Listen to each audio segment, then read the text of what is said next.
Greetings, everyone. This is Pastor Max here with you on this Thursday, March the 26th, and I just want to offer another word of hope and encouragement here to all of us here today.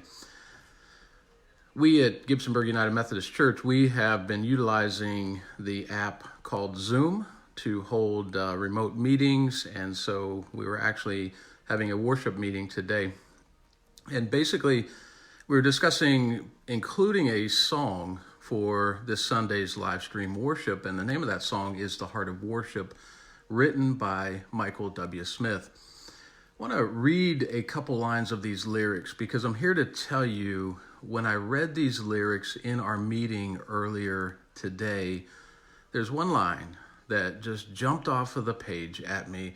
I've got my laptop set up over here, so I'm going to turn my head and I'm going to read these lyrics. And this is the song, The Heart of Worship, written by Michael W. Smith.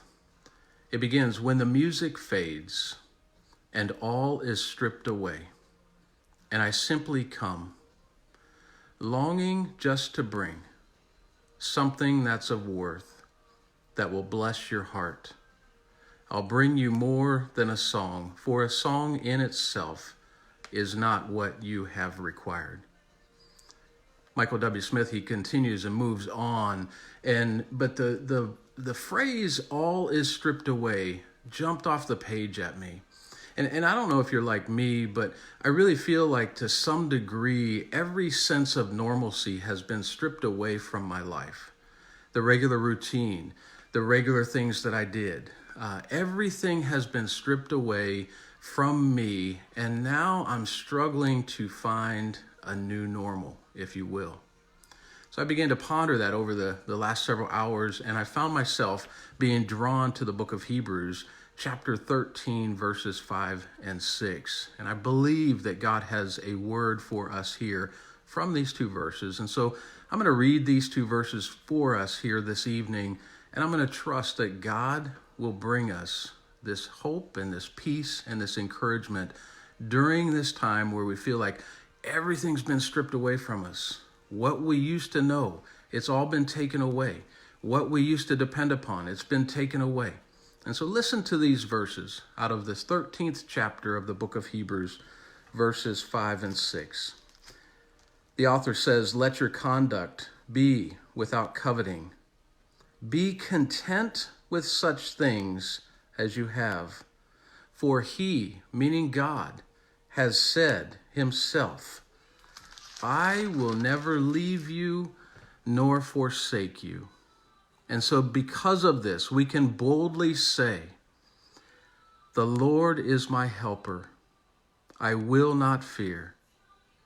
Now, friends, I'm here to tell you that sometimes we aren't content in what we have. And I really believe that's one of the things I've been struggling with, is the content of the structured schedule that I used to keep, and the contentment of where I used to do certain things, and being out of a regular routine.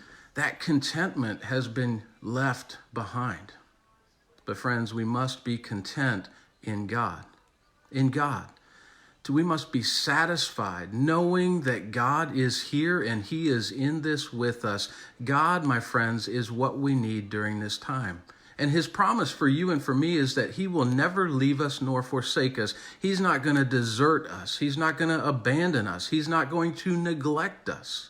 I want us to hear that. His promise is he will never leave us. He will never forsake us.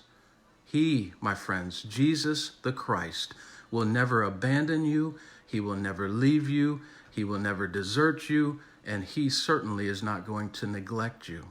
And so even in these times when we think everything's been stripped away, we need to stand on this truth, on this promise that God. And so may you rest in that truth today. May you be blessed and content in this time. As difficult as it is, be content and know that God will never leave you nor forsake you.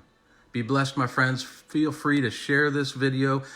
Pick up the phone and call someone who needs this hope today, where they might feel neglected, they might feel abandoned, or even deserted by the world. They might feel that everything's been taken away from them.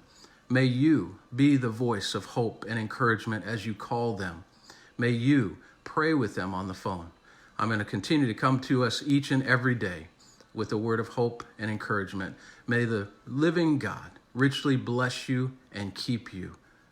May you experience what it is to be content in the living Lord Jesus Christ.